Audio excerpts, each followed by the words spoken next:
हम प्रार्थना करेंगे। प्रभु, आपके वचन हमारे सामने हैं और हमारी सीमित बुद्धि इसको समझ नहीं सकती। बहुत सारे सवाल, बहुत तरह के संदेह आज भी हमारे हृदयों में पनपते हैं जब हम आपके अस्तित्व को अपने सामने रखते हैं प्रभु, और हमारी परिस्थितियों के सामने वो सारे संदेह ऐसे बड़े दिखते हैं मानो सच्चाई उसके सामने कुछ भी नहीं है। होने दीजिए कि आज जब हम इस वचन का अध्ययन करते हैं तो आप अपनी सच्चाई में अपने भुजबल को, अपने संप्रभुता को हम पे प्रकट करें, ताकि हमारे शक, हमारे संदेह, हमारा अविश्वास जो है वो गहराई के विश्वास में बदल जाए। हमारी सहायता करें, प्रभु यीशु मसीह के नाम से मांगते हैं। हम देख रहे हैं लूका का सुसमाचार, उसका 7 अध्याय 18 से लेके 35वें वचन तक। कई बार परमेश्वर अद्भुत तरीके से काम करता है, मानो ऐसे कि हर चीज जो परमेश्वर कर रहा है वो हमें भौचक्का कर दे, हैरान कर दे, इस सीमा तक हमें हैरान करे कि हम सवालों के घेराव में उलझ जाएं। क्योंकि हम परमेश्वर से अपनी तरह से कुछ पाना चाह रहे होते हैं, लेकिन परमेश्वर उसके विपरीत जाके कुछ ऐसा विचित्र कर देता है जो कहीं ना कहीं हमें संदेह में या शक की खाई में धकेल देता है और सवालों के गहराव में या उसके षड्यंत्र में हमें फंसा देता है, पूछने के लिए कि वास्तव में परमेश्वर है भी या नहीं है। क्या आपने कभी भी प्रार्थना की? मैं विश्वास करता हूं कि आपने की होगी, और आपकी प्रार्थना, आपको लग रहा होगा कि जब आप प्रार्थना कर रहे थे उसका जवाब वही होगा जो आप उम्मीद कर रहे हैं, लेकिन हुआ उसके विपरीत। और उस बीच में यह सवाल जो अमूमन तौर पे हमारे सामने आकर दस्तक देता है वो यही है कि हम परमेश्वर होने के ऊपर संदेह करते हैं। हम परमेश्वर के वजूद, उसके भुजबल, उसके संप्रभुता, सॉवरेनिटी जो परमेश्वर की है उसके ऊपर संदेह करते हैं और पूछते हैं कि परमेश्वर वास्तव में यही है या कोई और है। और आज जो खंड हमारे सामने है 7 अध्याय उसका 18 वचन से 35 पद तक, उसमें एक ऐसे व्यक्ति का जिक्र हमने पढ़ा जो कहीं न कहीं इसी सवालों के गहराव में है, जो पूछ रहा है कि परमेश्वर क्या यही है जो तू था, या हम किसी और की बाट चुने। कई बार हमारी परिस्थितियां मानो ऐसे होती हैं, उस बीच में हम मनचाहा आंसर जो है या प्रत्युत्तर जो है परमेश्वर से पाने की लालसा करते हैं, लेकिन वो ना देकर परमेश्वर हमें कुछ अलग दे देता है जो कहीं ना कहीं हमारे विश्वास को धक्का देता है। हमारे विश्वास की नींव जो है उसको धक्का इतना जोर से देता है कि हम परमेश्वर के वजूद के ऊपर सवाल खड़े करते हैं। अगर ऐसा हो रहा है आपके साथ, जहां पे परमेश्वर की छवि जो है या परमेश्वर का अस्तित्व जो है वो उस वजूद से हिल चुका है, तो ये वचन जो है आपके लिए, हर उस व्यक्ति के लिए है जो अपने विश्वास के साथ संघर्ष कर रहा है, जो कहीं ना कहीं इन सवालों से जूझ रहा है कि परिस्थितियां क्या वास्तव में परमेश्वर के निरंतर में है। Does God control everything? क्या परमेश्वर वास्तव में हर चीजों को अपने निरंतर में लिए हुआ है? और यह सवाल यहाँ पे यूहन्ना बपतिस्मा देने वाले का भी है। तो हम इसको इस शीर्षक के अंतर्गत देखेंगे, द अनएक्सपेक्टेड जीसस। वो यीशु जो एक्सपेक्टेड नहीं है, जिसकी उम्मीद नहीं की जा रही। ये मानो ऐसा है कि आप, जैसे हमारी कहावत भी है कि खोदा पहाड़ और निकला चूहा। परिस्थिति बड़ी थी, एक्सपेक्टेशन इतनी हाई थी, लेकिन उसका परिणाम जो था या उसका रिजल्ट जो था बिल्कुल उसके विपरीत था। यहां पे चूहा नहीं परंतु परमेश्वर के अस्तित्व के ऊपर सवाल है, और इसीलिए हम इसको इस शीर्षक के अंतर्गत देखेंगे, the unexpected Jesus. The unexpected Jesus, वो यीशु जो हमारी उम्मीद के ऊपर खरा नहीं उतर रहा, वो यीशु जो हम सोच रहे हैं वो नहीं है। और हमारा पहला बिंदु जो है, पहला पॉइंट जो है वो है डाउट्स इन प्रिजन। कैद खाने में शक करना या शक के दायरे में आ जाना, जो 18 से लेके 23 पद तक हम देखते हैं, जहां पे यूहन्ना बपतिस्मा देने वाला जो है वो अपने 2 चेलों को यीशु मसीह के पास भेजता है पूछने के लिए कि क्या तू वही है जिसके बारे में तमाम भविष्यवाणियां की गई थी, तमाम तरह की प्रतिज्ञाएं, वायदे किए गए थे, या फिर हम किसी और की बाट जोएं। मैं सोचता हूं अगर यूहन्ना बपतिस्मा देने की जगह पे कोई और होता तो शायद ये कहानी मान लेना आसान था, क्योंकि यूहन्ना बपतिस्मा देने वाला आम व्यक्ति नहीं था। वो यूहन्ना बपतिस्मा देने वाला द जॉन द बैप्टिस्ट था, वो जो परमेश्वर के परियोजनों के अंतर्गत जिसकी नियुक्ति की गई थी, जो प्रॉफिट था, यीशु मसीह के आगे आकर उसके लिए मार्ग तैयार करने वाला था। और मन में वो सवालों में किस से जूझ रहा है, कह रहा है कि क्या परमेश्वर से जाके पूछो उस व्यक्ति से कि क्या ये वही है या फिर हम किसी और की उम्मीद करें।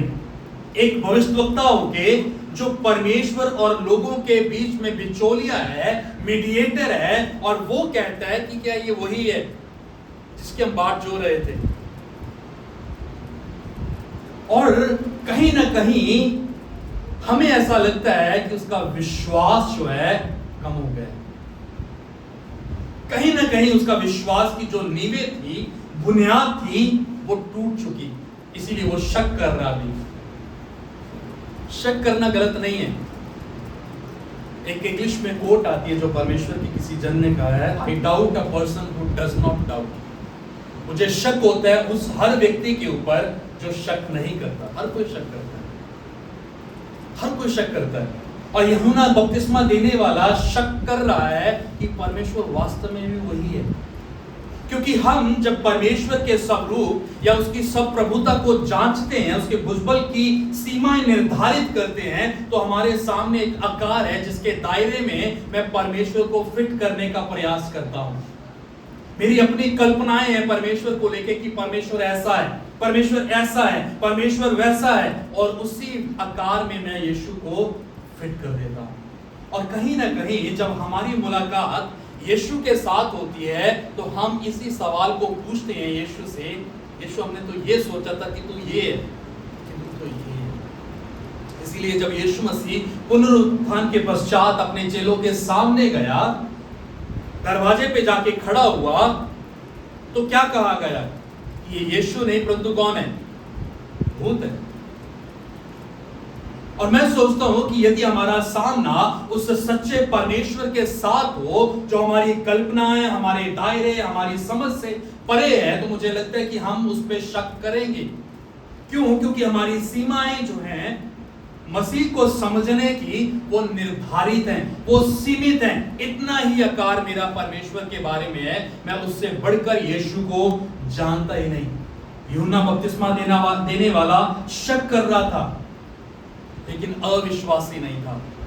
विश्वास करता था, लेकिन विश्वास के बीच में शक उत्पन्न हो रहा था। क्योंकि यूहन्ना का जो सवाल था, अगर हम पीछे मुड़कर इसी सुसमाचार में 3रा अध्याय देखें और उसके 16 और 17 वचन को पढ़ें, तो वहां पे इसका जिक्र आता है, जहां पे वो कहता है यूहन्ना बपतिस्मा देने वाला, तो यूहन्ना ने उन सब से कहा, मैं तो तुम्हें पानी से बपतिस्मा देता हूं, परंतु वह आने वाला है जो मुझसे शक्तिमान है, मैं तो इस योग्य भी नहीं कि उसके जूतों का बंद खोल सकूं। वह तुम्हें पवित्र आत्मा और आग से बपतिस्मा देगा, उसका सूप उसके हाथ में है, और वह अपना खलिहान अच्छी तरह से साफ करेगा और गेहूं को अपने खत्तों में इकट्ठा करेगा, परंतु भूसी को उस आग में से जो बुझने की नहीं जला देगा। यीशु जिसके बारे में वो प्रचार कर रहा था, जब आके उसके सामने खड़ा हुआ, उसी तरह से कार्य करने लगा, तो यूहन्ना बपतिस्मा देने वाला संदेह करने लगा कि क्या ये वही है। जो सवाल हमारे सामने है वो ये है कि क्या हमारा काल्पनिक यीशु जो है वो रियलिटी में जो यीशु है उसके साथ मेल खाता है या फिर वो भिन्न है। मेरा काल्पनिक, मेरा इमेजिनेशन किया हुआ यीशु जो है, क्या वो वास्तविक यीशु के साथ मिलता है या उसके कॉन्ट्रास्ट में, उसके जस्ट दी ऑपोजिट खड़ा हुआ है। हमें कहीं ना कहीं ये सवाल पूछने की जरूरत है, क्योंकि जो सच्चाई और वास्तविकता का यीशु है वो हमेशा हमें भौचक्का करेगा, हमारी कल्पनाएं, हमारी सीमाओं को, हमारी समझ को चकनाचूर कर कर वो अपने वजूद को हमारे ऊपर रख देगा। यीशु के पास जब वो चेले आए तो वचन बताता है कि यीशु ने क्लैरिफिकेशन करने के लिए सफाइयां नहीं दी। क्या कहा यीशु ने? एक्सपेक्टेशन क्या थी कि जो जवाब होगा और वो हाँ और ना में होगा। यीशु क्या कहते हैं वचन में देखते हैं, उन्होंने उसके पास आकर कहा 20 पद में, यूहन्ना बपतिस्मा देने वाले ने हमें तेरे पास ये पूछने को भेजा है कि आने वाला तू ही है या फिर हम किसी और की बाट जोएं। 21 पद, उसी घड़ी उसने बहुतों को बीमारियों और पीड़ाओं और दुष्टात्माओं से छुड़ाया और बहुत से अंधों को आंखें दी और उसने उनसे कहा, जो कुछ तुमने देखा और सुना है या जाकर यूहन्ना को कह दो कि अंधे देखते हैं, लंगड़े चलते फिरते हैं, कोढ़ी शुद्ध किए जाते हैं, बहरे सुनते हैं, मुर्दे जिलाए जाते हैं और कंगालों को सुसमाचार सुनाए जाता है। क्या किया यीशु ने? एक्सपेक्टेशन क्या थी कि हमें जवाब मिलेगा कि प्रभु है या नहीं है, लेकिन यीशु क्या करते हैं? काम करते हैं। क्या काम करते हैं? वो मृतकों को जीवित करने लग जाते हैं, अंधों को आंखें बांटने लगते हैं, बीमारियों को चंगाई देने लगते हैं, कोढ़ियों को शुद्ध करते हैं, लंगड़े जो हैं उसके नाम से चलने लग जाते हैं। और यीशु क्या कहते हैं अंत में? जाओ और ये बात यूहन्ना को जाके बता दो। क्या होगा उसके बताने से? क्या होगा? क्या लगता है आपको क्या हुआ होगा जब यूहन्ना को ये बात जाके यीशु चेलों ने बताई होगी कि भाई जब हमने उससे सवाल किया कि तू वही है या हम किसी और की बात जोएं? यीशु ने ये सारी चीजें हमारे सामने करके दिखा दी। क्योंकि यीशु मसीह ने, कई बार ऐसा लगता है ना कि यीशु जो है वो आउट ऑफ द वे जाके बजाय इसके कि हमारी जो कंफ्यूजन है उसको सॉर्ट आउट करे, वो हमें और ज्यादा कंफ्यूज कर देता है। बहुत बार लगता है जो जवाब सीधे रूप से हाँ और ना में कहा जा सकता था, यीशु ने क्या कर दिया? परफॉर्मेंस देने लग गए यीशु मसीह।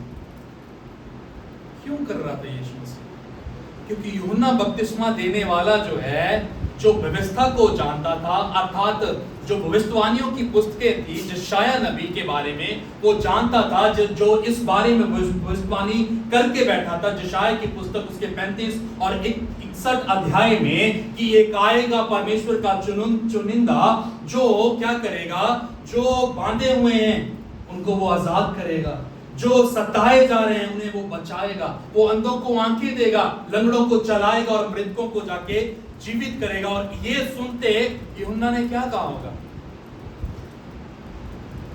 क्या कहा होगा उसने? हाँ, ये वही है जिसके बारे में यशायाह नबी भविष्यवाणी कर रहा था। ये वही है जिसके बारे में प्रोफेसी जो थी पहले ही कर दी गई थी। लेकिन कहां पे यीशु मसीह उसे ले गया? उसके शक को दूर करने के लिए। किसके पास ले गया? वचन में ले गया उसको। यीशु मसीह ने कोई सफाई नहीं दी उसको, हाँ और ना में कोई जवाब नहीं दिया, परंतु कहां ले गया? वचन में ये लिखा हुआ है, जाके पढ़। उसने पढ़ा हुआ था। और हम सोचते हैं जब हम अपने विश्वास के साथ स्ट्रगल कर रहे होते हैं, लड़ रहे होते हैं, संघर्ष करते हैं कि प्रभु मैं विश्वास नहीं कर पा रहा कि ये सारी परिस्थितियां मेरे विपरीत जो खड़ी हुई हैं उसका समाधान मुझे मिल सकता है, और हम कहीं ना कहीं परमेश्वर के वजूद के ऊपर संदेह करते हैं, शक करते हैं और परमेश्वर को कहते हैं कि शायद परमेश्वर पहले जैसा सामर्थ्य जो है नहीं रहा। उस समय में सबसे बड़ी जरूरत क्या हुई? We need to go back to the word. वचन के पास हमें फिर से लौटने की जरूरत होती है ताकि वो खोया हुआ विश्वास, वो डगमगाती हुई नाव जो है फिर स्थिर हो जाए और मेरा विश्वास फिर पनपने लग जाए।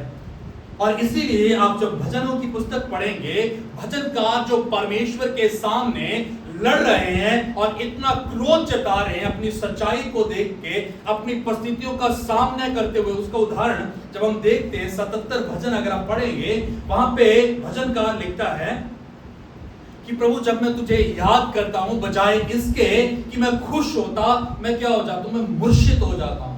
मूर्छित का अर्थ होता है मुरझा जाना, जान प्राण जो है वो निकल जाना। हम क्या सोचते हैं कि जब मैं यीशु के पास जाऊंगा मेरे में नई ऊर्जा, नई ताजगी आएगी। भजनकार क्या करे? प्रभु बजाय इसके कि जब मैं तेरे पास आता हूं मुझे खुशी मिलने की बजाय क्या मिलता है? दुख मिलता है। 102 भजन जब पढ़ेंगे वहां पे कहते हैं कि मेरी हड्डियां जो है मेरे शरीर के अंदर मानो टूट रही हैं, सूख रही हैं, और मेरा जिस्म जो है वो राख की समान होता जा रहा है। ये है मेरा हाल जब मैं तुझे याद करता हूं। कई बार ऐसा लगता है कि भजनकारों ने जो किया भजन में वो बहुत अच्छा था। At least they were true to God, वो सच्चे थे परमेश्वर के सामने। अगर उनके मन में क्रोध था, परमेश्वर के भुजबल को लेके, उसके अस्तित्व को लेके शक था, दे वर ट्रू टू गॉड। लेकिन हम जब अपनी बात करते हैं, हम इतने बनावट लेके, एक आर्टिफिशियल मेकअप करके प्रार्थना में अपनी समझ में परमेश्वर के सामने जाते हैं। परमेश्वर मेरे जितना धर्मी कोई भी नहीं है, मैं परमेश्वर में बहुत विश्वास करता हूं। सिर्फ कह देने से विश्वास नहीं होता, unless we act accordingly। जब तक हम अपने कामों में उसको जाहिर नहीं करते। और भजनकार सच्चाई के साथ खड़े हुए थे, अपने दुख को परमेश्वर को बताने के लिए कि परमेश्वर अंदर ही अंदर मैं ऐसा महसूस कर रहा हूं, मैं खोया हुआ, डरा हुआ, मूर्छित हुआ, आत्मवा हुआ महसूस कर रहा हूं, क्योंकि मेरी परिस्थितियां जो हैं मेरे ऊपर से जा निकली हैं, मैं डूब चुका हूं उसमें। और तब क्या कहता है भजनकार, क्या कहता है? अगर 77 भजन पढ़ेंगे तो वहां पे लिखा हुआ है परमेश्वर उसकी प्रार्थनाओं का जवाब नहीं देता। उसके पहले पद में ये लिखा है कि परमेश्वर तू तो कहते है कि जब मैं अपने काम तेरी ओर लगाऊंगा, जब मैं तेरे आगे फरियाद करूंगा, प्रार्थना करूंगा, तू मेरी सुन लेगा। तूने तो सुनी नहीं। और थ्रू आउट द साम अगर आप देखेंगे परमेश्वर उसकी प्रार्थना सुन ही नहीं रहा। लेकिन उसके बीच में 10 पद आता है जब वो परमेश्वर के ऊपर जाता है, परमेश्वर के बातों के ऊपर चर्चा करता है, और वो कहता है कि हे परमेश्वर, मैं तेरे अद्भुत कामों को याद करूंगा जो तूने प्राचीन समय में किए थे। तेरा हाथ छोटा नहीं है, बहुत बड़ा है। तेरी गति जो है, तेरी पवित्रता जो है वो महान है। कहां से जनरेट हुआ? परमेश्वर ने परिस्थितियां नहीं बदली। But then God took him back to the world। परमेश्वर उससे कहां ले गया? वचन में ले गया। और हमारा विश्वास जो है सिर्फ ये कह देने से, अंगीकार करने से नहीं बन जाएगा कि हाँ मैं विश्वास करता हूं, unless we act accordingly। जब तक हम उसी के अनुसार कार्य नहीं करेंगे। यहां पे यूहन्ना बपतिस्मा देने वाले के विश्वास को फिर उसी डगर में, उसी नाव में, उसी स्तर पे लेने के लिए परमेश्वर उसे फिर वचनों में ले गया और कहा वचन में ये लिखा हुआ है और ये चीज जो है हो रही है। और अगर हो रही है जैसा लिखा है, दैट मीन्स कि मैं वही हूं जिसके बारे में कहा गया था। लेकिन क्या हुआ? यूहन्ना ये सवाल अपने मन में क्यों लेके आया था? क्योंकि परिस्थितियां बिगड़ चुकी थी। यशायाह नबी ने ये भविष्यवाणी की थी कि एक आएगा जो परमेश्वर का चुना होगा और उसी के द्वारा जो परमेश्वर का राज्य है उसको फिर एक किया जाएगा। परमेश्वर के लोग जो हैं खुशहाल होंगे, समृद्धि का जीवन जिएंगे और दो विभाजित इज़राइल जो है वो एक हो जाएगा, रिस्टोर हो जाएगा। लेकिन हुआ क्या? यूहन्ना बपतिस्मा देने वाला अपने आप को कहां पे पाता है? हेरोदेस की गुलामी में, कैद खाने में। सवाल तो आने हैं। परमेश्वर के ऊपर संदेह तब होता है, शक तब होता है जब हमारी योजनाएं उसकी योजनाओं के साथ मेल नहीं खाती। शक आता है परमेश्वर के बारे में। जो मैं सोच रहा हूं परमेश्वर जब उस तरह से काम नहीं करता तो हम परमेश्वर को नजरअंदाज करते हैं। ये मानो उस सैनिक की नाई है जो युद्ध लड़ते लड़ते विपक्षी देश में पहुंच गया और वहां पे उसको बंदी बना लिया गया और वहां पे बैठा जब अकेला सुनसान या कारावास में डाल दिया गया, वो प्रतिज्ञा को जो उसके कमांडर ने उसको दी होगी कि हम आएंगे तेरे पीछे छुड़ाने को। दिन बीता, रात गई, सप्ताह बीत गया, कोई खबर नहीं है, कोई नहीं आया छुड़ाने वाला। उसके मन में शक जो थे वो उत्पन्न होने लगे। महीना निकल गया, कहीं ना कहीं सवाल का जो स्तर था, शक का जो स्तर था वो और ऊंचा हुआ। नहीं आएंगे, उन्होंने मुझे छोड़ दिया है, त्याग दिया है। साल बीत गया, 2 2 साल बीत गए। वो शक जो था, वो कमांडर ने जो कहा था कि हम छुड़ाने के लिए आएंगे, वो उस कमांडर के ऊपर शक जो था वो विश्वास से आगे निकल गया। लेकिन आए वो 3 सालों के पश्चात वो आए छुड़ाने के लिए, जब उसने सारी उम्मीदों को छोड़ दिया था, जब वो शक के गहराव में आ गया था और कहने लगा था कि मैं अपने आप को इसी देश का वासी मानकर सरेंडर करता हूं क्योंकि मेरे लोगों ने या मेरे कमांडर ने मुझे त्याग दिया। आया कमांडर छुड़ाने के लिए। सवाल पूछा गया, सैनिक ने पूछा कि आपने मुझे कहा था कि हम आएंगे छुड़ाने के लिए, यहाँ पे 2 साल 3 साल मैं इतने दुख में इतनी पीड़ाओं में रहा। कमांडर ने कहा, जब हमने कहा था कि हम आएंगे, हम आएंगे, लेकिन वो प्लान को एग्जीक्यूट करने में समय लग रहा था, सारी योजनाओं को बनाने में समय लग रहा था कि हम कैसे विपक्षी देश में घुसेंगे, कैसे उन पे अटैक करेंगे। सारी षड्यंत्र जो वो रचा जा रहा था, इंटेलिजेंस ब्यूरो को बिठाया जा रहा था, योजनाएं बनाई जा रही थी ताकि तुम्हें वहां उस देश से सुरक्षित बाहर निकाला जा सके। और इसी तरह से यूहन्ना के साथ हो रहा था। यूहन्ना सवाल पूछ रहा था, कह रहा था कि परमेश्वर तेरे वचन में ये लिखा हुआ है कि तू छुड़ाएगा, तू प्रार्थना सुनेगा, जब तुझे पुकारा जाएगा तू जवाब देगा, मांगेंगे तो मिल जाएगा, खटखटाएंगे तो खुल जाएगा, ढूंढेंगे तो पा लेंगे, यहाँ तो नहीं मिल रहा है। परमेश्वर कह रहा है कि मैं तुम्हारी तरह काम नहीं करूंगा। I have my own plans to execute them. मेरी अपनी योजनाएं, मेरे अपने तरीके हैं। और इसीलिए यशायाह नबी की पुस्तक 55 अध्याय कहता है कि जो परमेश्वर के मार्ग हैं वो हमारे मार्ग नहीं है, जो उसकी कल्पनाएं, जो उसकी योजनाएं हैं वो हमारी नहीं है। God does not work as we want. God works as He wants. परमेश्वर उस तरह से कार्य नहीं करता जैसे मैं चाहता हूँ, परमेश्वर उस तरह से कार्य करते हैं जैसे वो चाहता है। और यहाँ पे यूहन्ना बपतिस्मा देने वाले के विश्वास को फिर से बनाने के लिए परमेश्वर उसे फिर वचन में ले गया। आज अगर हम विश्वास के साथ स्ट्रगल करते हैं तो मुझे लगता है कि हमें परमेश्वर की ओर फिरने की जरूरत है,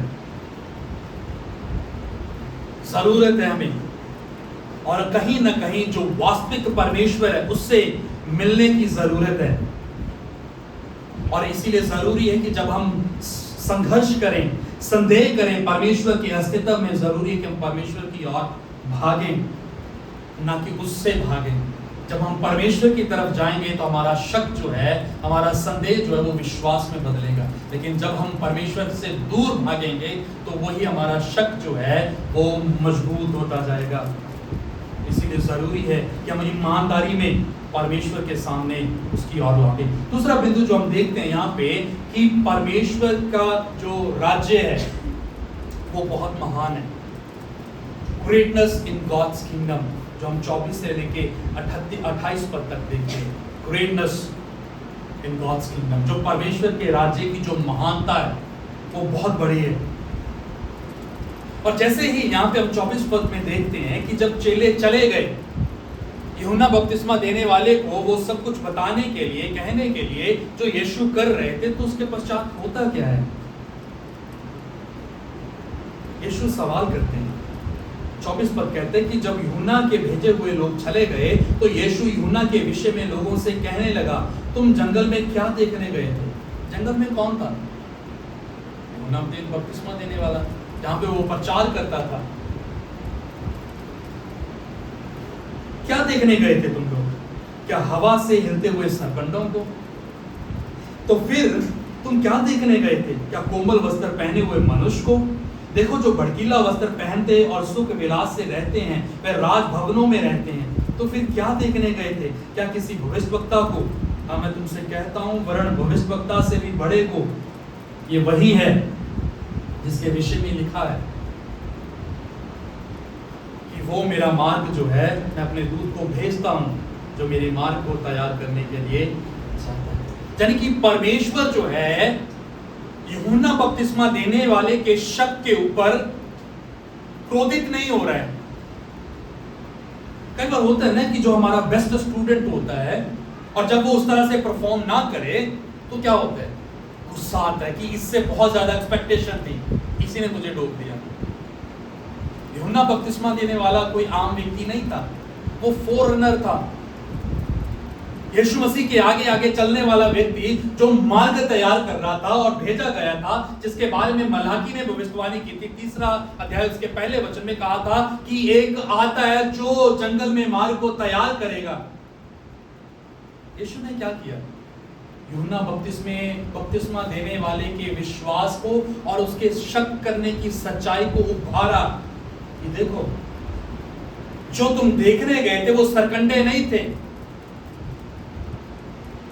भड़कीला वस्त्र पहने हुए मनुष्य नहीं था, परंतु वो यूहन्ना था जो परमेश्वर का फोररनर था, जो इस बात के लिए ठहराया गया, भेजा गया ताकि वो मार्ग तैयार करे। आज हमारी जरूरत परमेश्वर के लोग होने की जो है वो ये है कि हम परमेश्वर के सामने सच्चाई से पेश आए। लेकिन दुविधा क्या है कि we as Christian have learn to be a artificial Christian. हम बनावटी मसीह होकर परमेश्वर के सामने जाना पसंद करते हैं ताकि हम जो है परमेश्वर के द्वारा एक्सेप्ट किए जाएं और लोगों के द्वारा हमारी वाहवाही हो सके, कह सके कि ये जो बंदा है, ये बहन, ये भाई जो है ये जेन्युइन क्रिश्चियन है। लेकिन अंदर जब हम झांकते हैं तो पाते हैं कि इसके जैसा दुष्ट क्रिश्चियन कोई नहीं। यहां पे यीशु चाहते तो क्या करते? यूहन्ना बपतिस्मा देने वाले को आरोपी ठहराते, गुस्सा करते, क्रोध दिखाते और कहते कि तुम यूहन्ना बपतिस्मा देने वाले जैसा मत बनना। लेकिन विपरीत उसके यूहन्ना बपतिस्मा देने वाले की बढ़ाई की जा रही है। He was true, at least he asked a question.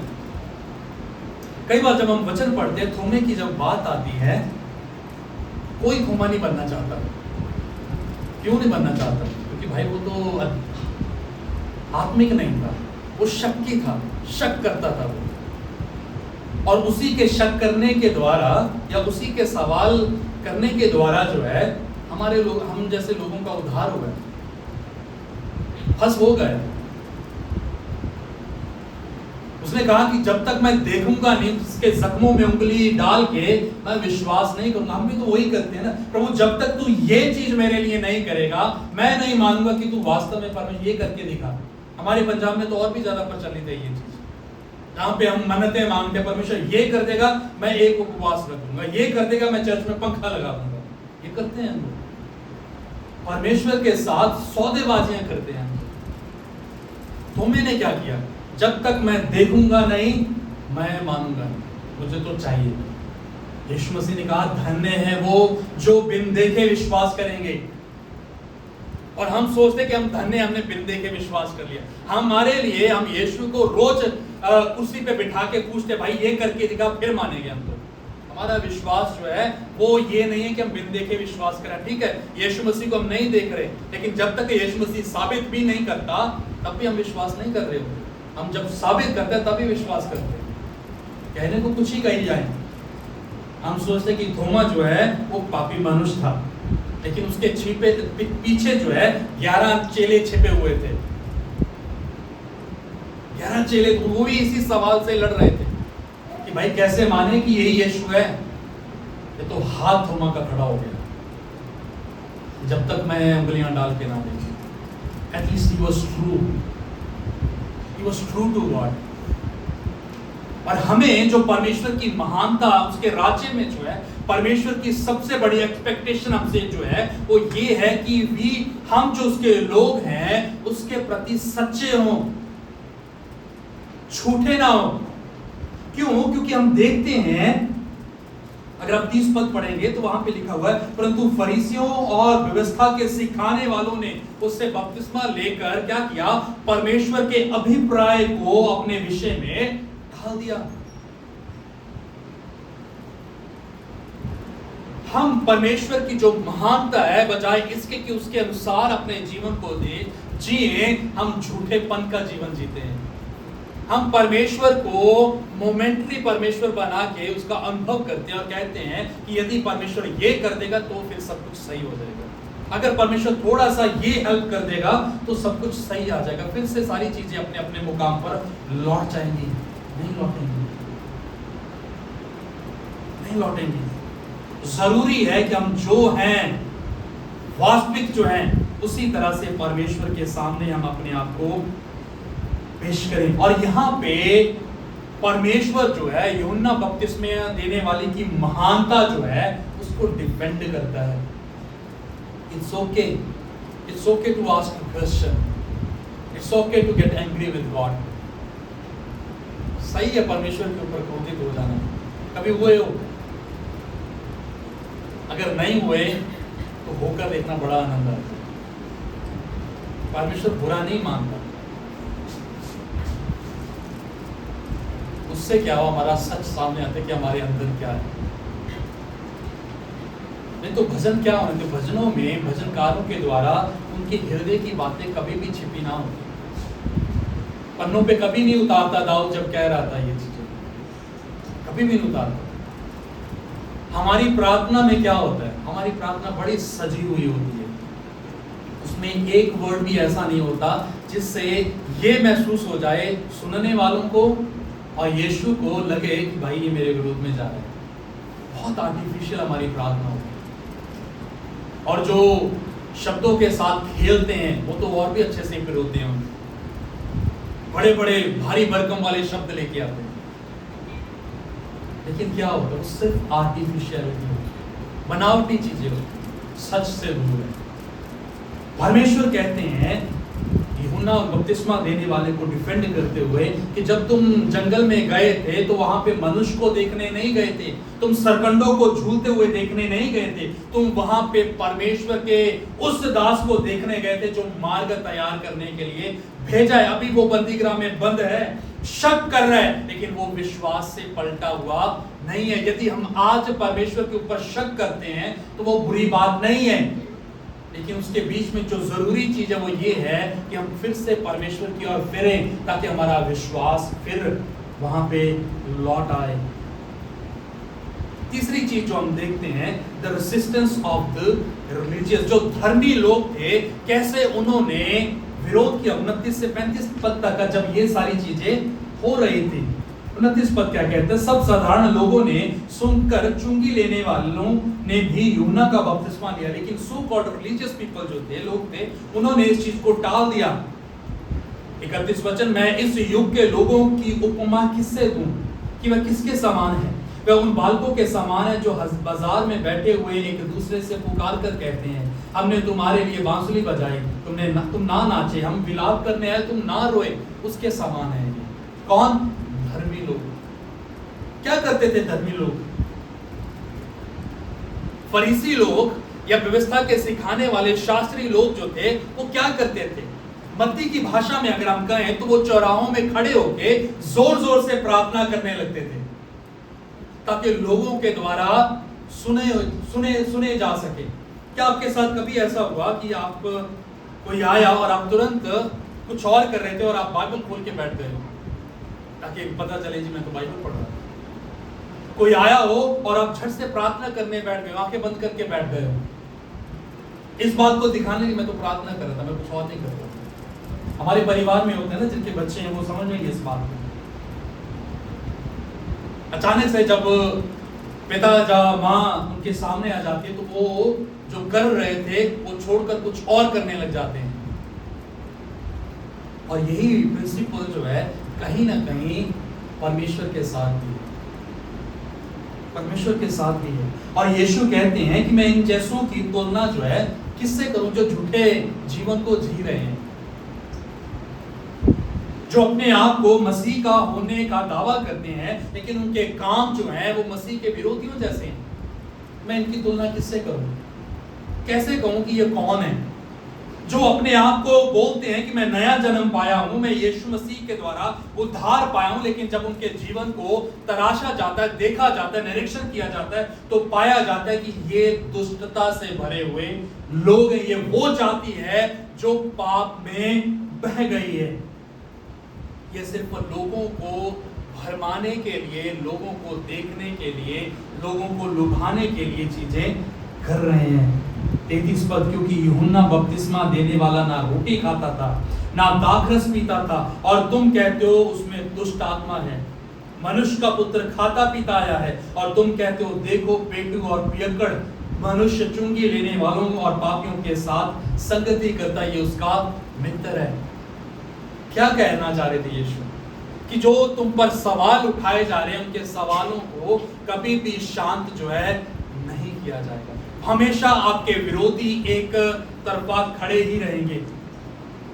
उन्होंने बपतिस्मा देने वाले का विरोध किया क्योंकि वो रोटी नहीं खाता था। उन्होंने मेरा विरोध किया क्योंकि मैं पापियों और चुंगी लेने वालों के साथ रोटी करता हूं। हमारा विरोध जो है होगा, लेकिन उस बीच में सबसे जरूरी चीज जो है वो ये है कि हम परमेश्वर के सामने सच्चे ठहरे।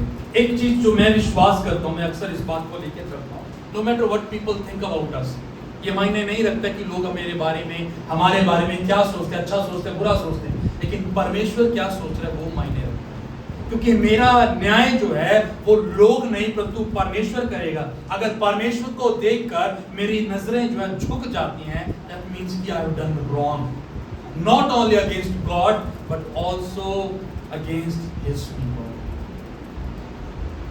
जरूरी है कि हम परमेश्वर की नजर में सच्चे पाए जाएं। यहाँ पे जब यूहन्ना बपतिस्मा देने वाला संदेह कर रहा था, शक कर रहा था, तो हो सकता है कि ये फरीसी लोग, सो कॉल्ड रिलीजियस लोग जो है, ये बात कह रहे होंगे कि देखो ये अपने आप को बड़ा धर्मी, बड़ा भविष्यवक्ता बोलता था, शक के घेरे में शक कर रहा है, ये बढ़िया चंगाइयां करता था, बड़ा ये करता, दावे करता था, अभी ये हाल हो रखा है।